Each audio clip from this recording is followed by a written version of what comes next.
Willkommen am Lagerfeuer. Hier ist der perfekte Ort, um zu erzählen. Man kann sich von seinem langen Arbeitstag erzählen oder eine lustige Urlaubserinnerung, eine Liebesgeschichte oder eine Gruselgeschichte. Man kann anfangen bei Adam und Eva oder bei den letzten 3 Minuten. An diesem Ort entsteht Geschichte. Manche Geschichten sind so gut, die kann man gar nicht oft genug erzählen. Und andere wurden schon so oft erzählt, dass es sich fast so anfühlt, als wäre es eine eigene Erinnerung. Meine Mama erzählt beispielsweise immer noch viele Geschichten von früher, als ich klein war. Meine großen und kleinen Abenteuer, was sie so Lustiges mit mir erlebt hat.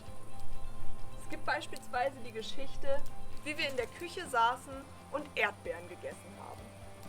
Ich war so ungefähr 1,5 Jahre alt und ich mochte Erdbeeren sehr gerne. Was ich allerdings nicht mochte, waren die kleinen Kerne in der äußeren Schicht der Erdbeere. Und das habe ich auch sehr deutlich zu verstehen gegeben. Deswegen machte sich mein Papa ernsthaft die Mühe und schälte alle Erdbeeren für mich. Wenn ich mich daran erinnere, habe ich das ganz deutlich vor mir. Klein Gudrun und die nackigen Erdbeeren zwischen Papas Fingern. Eigentlich kann ich mich selbst ja gar nicht mehr daran erinnern. Ich war ja erst 1,5 Jahre alt. Aber weil Mama es so oft und so lebendig nacherzählt hat, fühlt es sich wirklich so an, als wäre es als Erinnerung in meinem eigenen Gedächtnis abgespeichert. Es gehört zu mir. Und solche kleinen Anekdoten gehören zu uns wie die Geschichten darüber, wie wir laufen und sprechen gelernt haben, wie wir eingeschult wurden, wie wir das erste Mal verliebt waren und was wir uns von unserem ersten Gehalt gekauft haben. Jede kleinste Geschichte über einen selbst ist ja irgendwie ein Teil der eigenen Identität. Das gilt praktisch genauso für die Identitäten von Gesellschaften, Kulturen, ja der ganzen Menschheit. Wie die Geschichten von Siegfried, Romulus und Remus oder vom Stammesvater Abraham. Ich kann mir gut vorstellen, wie die Leute des alten Volkes Israel um so ein Lagerfeuer herumsaßen und sich die Geschichten ihrer Stammesväter erzählen.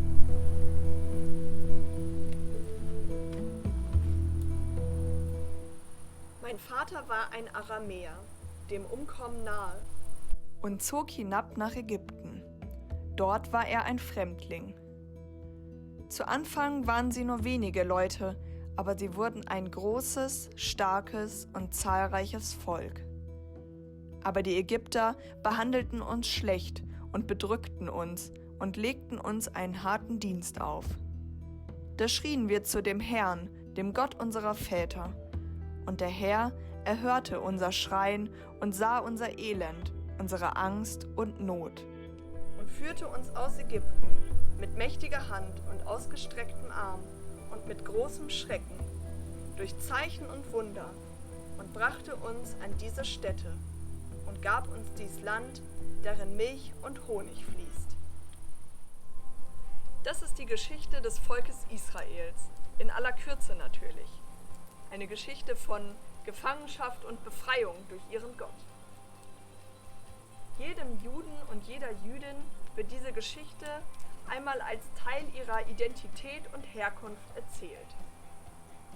Es fühlt sich nicht so an wie ein historisches Faktum aus einem Geschichtsbuch, sondern wie etwas Selbsterlebtes und Erinnertes. Klar, das ist jetzt nicht unsere Geschichte, aber auch Jesus wurde diese Geschichte einmal erzählt. Und durch ihn sind wir damit verbunden und haben den Auftrag, sie weiterzuerzählen. Ganz egal, ob am Lagerfeuer oder in der Kirche. Geschichten sind ein Schatz.